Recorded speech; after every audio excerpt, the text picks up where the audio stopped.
little bit of internet problems, so hopefully this is coming through this morning. I have to admit to you guys that I got so carried away with my schedule today, I forgot I was broadcasting. I even forgot what day it is. I don't know if that ever happens to you. I was sitting here finishing up some work, and I thought, oh, I'll run upstairs and get myself changed so I can go to this meeting that I have at 10:30, and then I was like, wait, I'm supposed to be on live, so sorry about that. Obviously, I did not plan my day very well, but sometimes your schedule just runs you. You know what I mean? So I did want to pop in, at least say hello this morning, see if any of you are on, had any questions about your accounting, your bookkeeping, just running your business, keeping things straight. I know it can be a bit hectic. I'm always feel like I'm coming up with different strategies to manage my workload. For me, I'm really visual, so I need to see things. Like some people can put things in a solid container and put it away, but I want a clear container so that when I'm walking by, I can see what's in there and be reminded, kind of thing. So I have these folder hangers on the wall, and have each of my clients have a folder in there so that I can look up and I have an idea just immediately what I'm doing. I even had the breakthrough idea for me a few months ago to go ahead and just put a sticker on the outside of their folder that says the month. So each quarter I have January, February, March is one label, and then every quarter has its own label with all 3 months on it. And that way I can look directly at your folder, go, oh, okay, you know, September's crossed off, we're done with September, kind of thing. So what kind of processes do you use in your business that keep you on track? I'd love to hear about it, so you can comment below if you want to talk more about it and just kind of go back and forth. I know that the business page, sometimes it's hard to get a conversation going, so I do have the social club over at Stress Free Bookkeeping Social Club. You can search that in the group setting. Again, it's Stress Free Bookkeeping Social Club. And that's really just a place for you to be able to come in if you have something you're struggling with. If I can't answer the question, I'm sure there's somebody else in the group that's probably gone through the same thing that you have. So it's just really important for me to provide a place for you to come and get some answers. I know I've mentioned this a few times before, but one of the most frustrating things I find in business, especially with all of the different technological options that we have, is there's always a huge learning curve. So it's like, oh my gosh, okay, I want to do a live stream. Oh great, there's 5 different programs that do live stream. What's gonna work? And you have to do all this research, and then you have to learn how to do the program and stuff. So I know that for most people, accounting isn't all that exciting anyway. So to have on top of that, add the frustration of whatever software you're using, whether it's QuickBooks or Xero or Accounting Suite.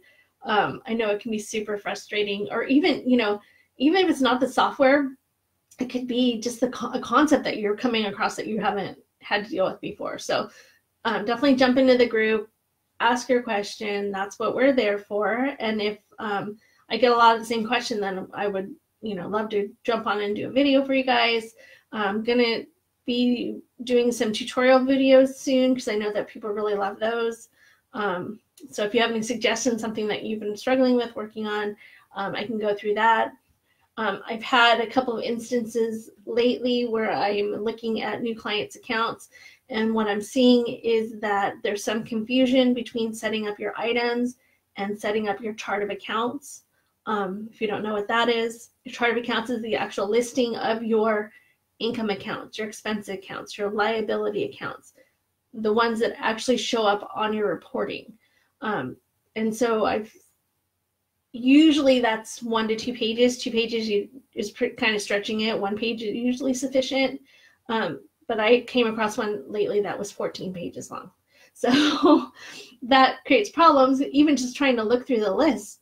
You know, QuickBooks doesn't put it all on 1 page. You have to, you know, only do so many per page, and then you're having to flip through trying to figure out what is going on inside of this accounting record. So I might do just a quick tutorial on that, because what you can do is you can set up your items that are going to be on your invoices and on your statements to link to any of the items that are on the chart of accounts. So you can have a simplified version in your chart of accounts. Maybe you are a contractor and you want to, you know, you want your job materials maybe you want those broken out. So you can, you know, pick a couple categories to have them broken out. Not every single like paint color or type of paint, but you can have every single paint color and type of paint in your item list. And so when you use that item, no matter what it is, on your sales receipt or your invoice, then it's going to link, once you've set it up, to one of the chart of accounts. So it'll be paint. And then you'll have, when you do your report, you'll have all of your paint in one category instead of having a profit and loss statement that has, you know, 20 different kinds of paint listed on it. So that's just a couple of the things that I'm seeing right now in people's accounts. And it wasn't just that one client. I've seen that in a few people's accounts. And I do like to have a pretty detailed chart of accounts. You know, if there is information that's useful to you in that, like you want to know the difference between the paint and upholstery and different things, definitely we can set up your chart of accounts that way. I absolutely want you to do that. It's just making sure that you're only getting the useful information, pulling into your reports. And again, you can do that. You can set up, you know, 1,000 different things as items, so that when you look at what items you sold, you can see, okay, I sold this, you know, people love this color more than other colors. You can look at that kind of thing. But for your reporting, for your taxes, for the reports that are going to tell you, did I make money, you want to make sure that that's as simplified as possible. So thank you so much for watching the replay. I don't have anyone on right now. If you have any questions while you're watching the replay, or if there's something that you would like a tutorial on where I open up the accounting software and go through it for you, please ask, and also let me know which accounting software, because I can do that for you with Xero, I can do that for you with Accounting Suite or QuickBooks online. So I do have the desktop version, it's just not my favorite. So if you have island questions, please let me know.